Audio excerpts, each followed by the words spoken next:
right now, though, to James Billot, editor of the Post, to find out what he made of Vladimir Putin's speech earlier on today. James, a very good afternoon to you. Good afternoon. I suppose we wouldn't be surprised, would we, to hear Vladimir Putin talking about defending the civilization of Russia, defending the history of Russia, and blaming the West for sort of trying to take over the world, and blaming NATO for the invasion of Ukraine. No, I mean, he touched on a lot of the familiar themes that he's spoken about in previous speeches, attacking the West for its sort of cultural hyperliberalism, even accusing the Anglican Church of having a gender-neutral God.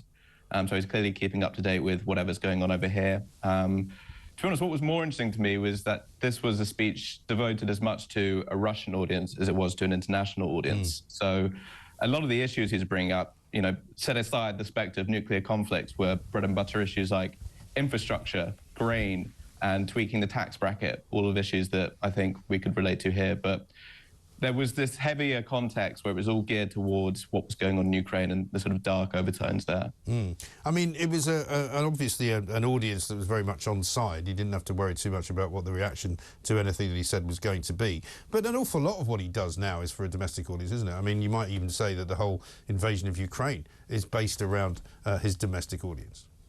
Putin only needs to concern himself with the opinion of the Russian public. Even if he has, let's say, a rather liberal interpretation of what a democracy should look like, he is still beholden to what the Russian people feel, and he is going to be keenly aware of what the opinion polls are on that score. So the reason he's been so reluctant to call a war up until this speech, in fact, and call it a special military operation, was because he didn't want to start mobilizing more of the population beyond what it already is.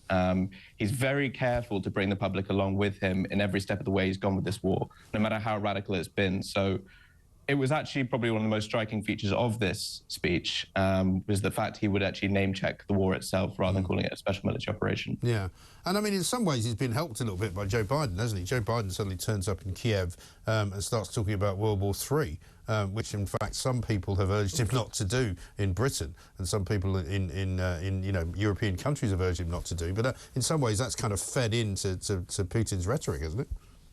Yeah, the strange thing to have come out of that Munich Security Conference with all the Western leaders is that a lot of them now seem to just be accepting that this is going to be a long, drawn-out war. I think what's becoming pretty clear from opinion polls back in the West is actually that the public aren't as receptive to that idea as perhaps the leaders are. Putin actually mirrored some of this rhetoric and say, well, if the West want to do this, we're going to do this as well.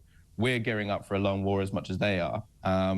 So I think we're going to see a slight more of a dissonance between what Western leaders think and their public, and how far along the road they can actually take them with them in the second year of this war. Yes, and as far as the second year of the war goes from the West's perspective, I mean, there's obviously, you know, sort of unanimity amongst political leaders from Washington to London to Brussels to even Berlin. But people are not quite so sure, are they? Because there hasn't been, I mean, we've talked about it here a lot on Talk TV, there hasn't really been much of a debate about where this all goes and what actually happens over the next few months. I think one of the striking things about the way this war has developed is the fact there hasn't really been a limiting principle.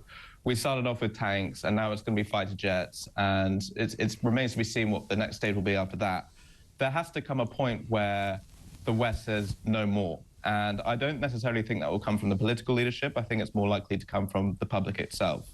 When they start seeing the level of aid and the amount of aid that's being sent over to Ukraine and ahead of whatever's being used into their own country, I think that might start to chafe a little bit with the British public, especially if we do get a kind of winter snap or belated winter snap when the energy crisis hits. Right.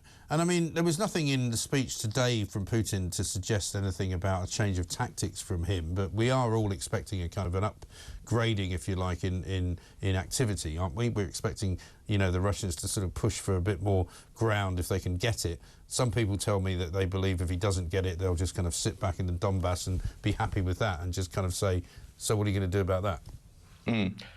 Well, the one formal announcement that was made was that Russia is suspending its participation in the New START treaty, which is an arms treaty that it has with the US. But aside from that, there wasn't any huge indication as to where Russia will be going next. It seems like much like Ukraine, in fact, both sides are gearing up for a large spring offensive that should be coming in the next few months.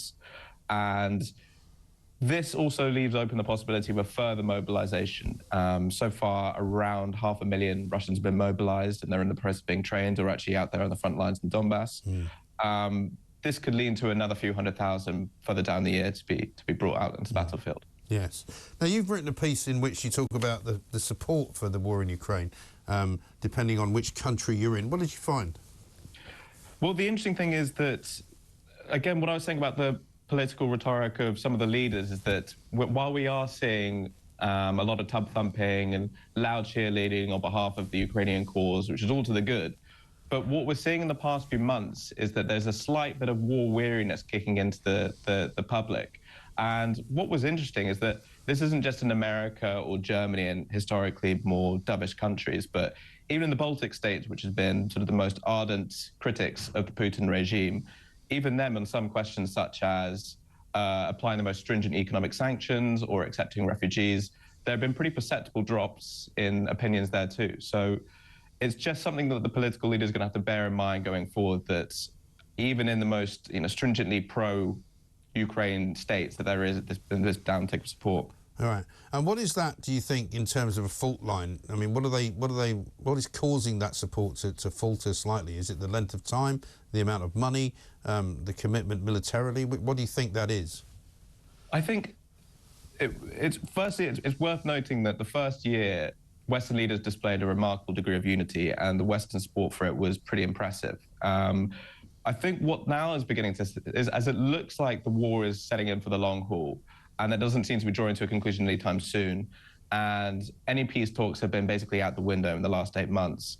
I think there's a sort of slight jadedness in the public that's sort of slowly filtering through. They've got refugee schemes that are now been in their residencies for 8 to 9 months. There's a bit of exhaustion there.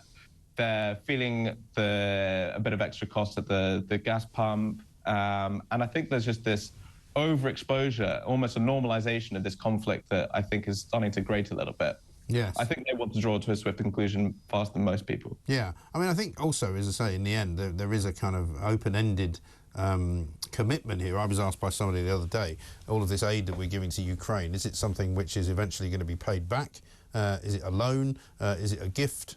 What is it exactly? We're just, by the way, as we're talking to you, we're just seeing the Beast, which is the presidential car of Joe Biden, I think, arriving in Warsaw, where he's meeting with Poland's president and other NATO leaders. So Biden on very much of a sort of European tour, isn't he? Well, on the aid point, I mean, America has given more aid to Ukraine in the past year than any other country combined. But America being America, there are always going to be strings attached. So I don't think it's just going to be a handout. What you're more likely to see is a kind of Marshall-style plan where they do expect to recoup some of those aid proposals later on in the year or whenever it starts recovering. I've already seen sort of McKinsey-style plans for Ukrainian infrastructure rebuilding and projects like that, obviously costing in the hundreds of millions. But I think it'll be very interesting to see once and when this war is hopefully over, exactly what that form that takes when in terms of recovery.